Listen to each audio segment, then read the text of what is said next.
Well, hey guys, what's up? Welcome back to another installment of my Cruel Jewel training explanation videos where I just kind of sit down and tell you how things have been going, what I've been doing, and kind of what I expect to come with my training for the Cruel Jewel 100. Right now, it's March 24th, so I have 51 days until the Cruel Jewel 100. So I threw that number into a calculator and it gave me 7.28 weeks, which is like no time at all.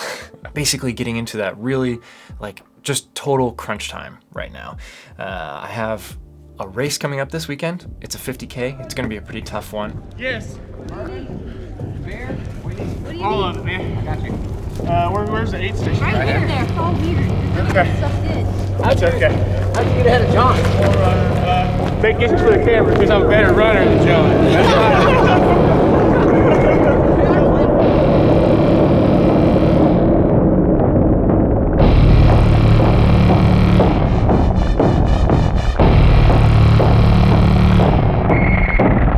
First of all, I wanted to talk about kind of like what the last couple weeks have been. Explain kind of how my taper is going for this 50K, and then we'll talk about the next 7 weeks. The last update I gave you guys, I had done about almost 4 weeks of 60 plus miles, and then March 8th through the 14th, I did a 70-mile week. And then this past week, I was trying to do another 70-mile week, but I got into that Saturday run and I just felt like my body was telling me it's time to back off just a little bit. Like you're getting into a point where things aren't responding the way they should be. So I backed off a little bit on that Saturday run, and like you can feel it in your body. Like there's a difference between being tired and being just a little bit run down. And that's what I was feeling. I was feeling run down, but finished this past week with 60 miles. So then that takes us into this final few days, the last week before my 50K. So I'm tapering this week. And if you don't know what a taper is, it's not a big deal. It's also not really that complicated, but you might hear that word and wonder, what in the world are people talking about? A taper in general sense is simply the final days or weeks before a race where you are trying to maximize your recovery so that you can show up to the start line in the best possible version of yourself. So if you look at every day as a 24-hour cycle and say you train every day at the same time, and you train every day for 2 hours. Well, that means that you're recovering for 22 hours. So during a taper, you're trying to increase that recovery time or increase the quality of that recovery while still getting a little bit of movement in. Still, sometimes during a taper, you want to keep some high intensity in there, but you're really trying to maximize that recovery so that you can show up to the start line fresh. So this taper this week is not a perfect textbook example of how to do it. It's a B race, it's a tune-up. It's meant for me to go out and have a really hard effort. So I'm really just taking a very, very simple approach to this. So Sunday, I had a really hard, high intensity effort. Wanted to get a final, just like heavy stress on my legs after the 15 miler the day before. That didn't really like go as I planned it.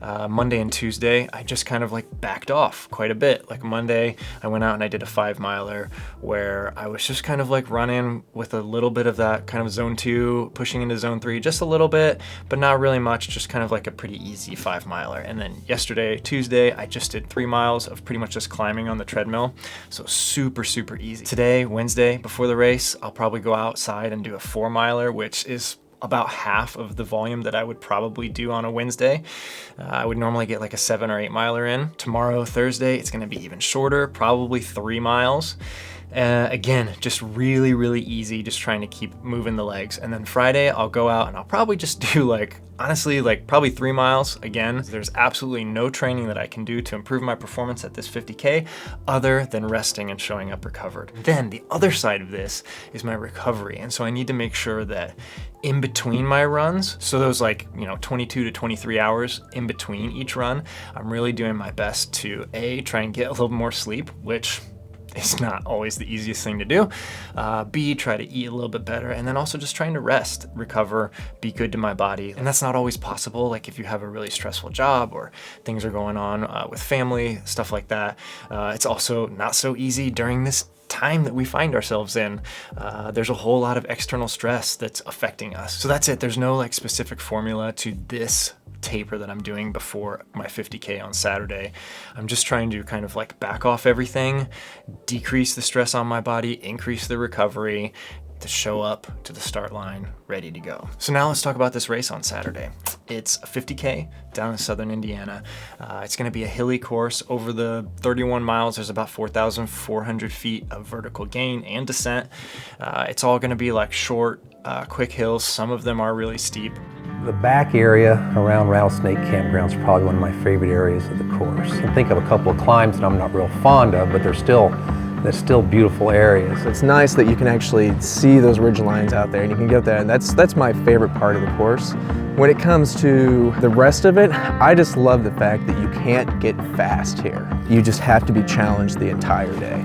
If you think about a bog, and horses go through it all the time, you know, their hooves go down probably 6 to 8 inches. So you have all these puddles all over the place, so you can never figure out where to put your foot. And sometimes it just goes in, you know, shin deep, and sometimes you lose your shoe. Last year was awful. It would go from rain to sleet to ice, back and forth the entire time. People were putting their earbuds in just to keep the sleet from pounding their ears. Guys arguing, no, I've got 2 pair of socks on, I'll be fine. It's like, yeah, but after 4 hours of standing in 22-degree temperature, those 2 pair of socks aren't gonna do you any good.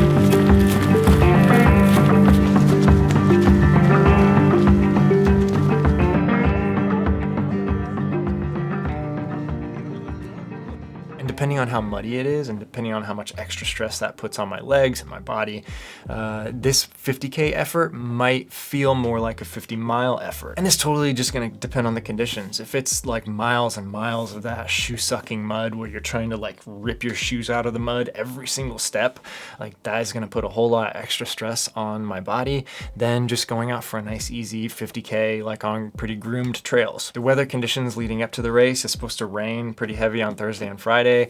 And then Saturday is supposed to be like sunny and 50s. So, you know, it's gonna be nice, but super muddy. The race starts at 9 a.m., so I'm not gonna need a headlamp or anything like that. For nutrition, I'm taking Spring Energy gels, and I'm planning on taking a gel every 40 minutes. And I don't think I'll have any problem with like gel fatigue or anything like that, because hopefully over 31 miles, like that shouldn't be an issue. Like I can usually take gels on a really regular basis up to about 50 miles. And then after that is when I start to have kind of like that, like I said, gel fatigue, like where you're just kind of like, okay, I need something else. I need real food. I'm gonna take my GoPro, but I'll be using this shorty stick because that fits in the pack better and it's lighter. The one I normally use is like the handle is like this long and it stretches out to like 3 feet or something, but I'm not going to take that one because it's just way too big for a race. But I will be taking it, so there's going to be a video about the race, so that's exciting. I'll be able to share everything about this race with you guys, and I think that's pretty much it. Like I'm going to try and keep it pretty simple. I'm going to try and go out and I'm going to try and give it a hard effort for the whole time, and I know that around like that 20-25 mile mark it's going to start to get really tough, but I'm going to, you know, try and push through that and just kind of see where my fitness is at right now. And then depending on how this race goes, maybe in like 2 weeks I might think about doing some sort of like self-supported 50 miler. If this race goes really poorly, I will really plan on doing this. If this race goes really well and I feel like I made it out in really good shape, maybe a 50 miler won't be as necessary.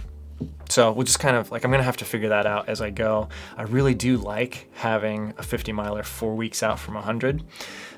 But I'm also gonna be having to focus on a lot of other things over the next couple weeks. Like we're gonna have to be focusing on heat training. We're gonna have to be focusing on kind of downhill running. There's gonna be a time about 4 to 6 weeks out that's really important that I'm getting a lot of load on my legs going downhill to kind of train for that. But a little of that goes a long way. So I'm not gonna be out there like every day bombing downhills. I'm just gonna add a little bit more into my weekly routine. So that's it. I think I covered everything I wanted to talk about. If any of you out there are running the OPSF 50K, definitely stop by and say hi. We'll all be wearing masks and everything, and that's fine. Maybe, you know, we can still snap pictures or whatever. And then over the next couple weeks, we're gonna be just laser focused on the Cruel Jewel 100. And I'm really excited about where my training is right now and where it's going. So thank you guys for stopping by. Thank you for watching this video. If you have any questions about my training, definitely leave them in the comments down below, and I'll see you again soon. Bye.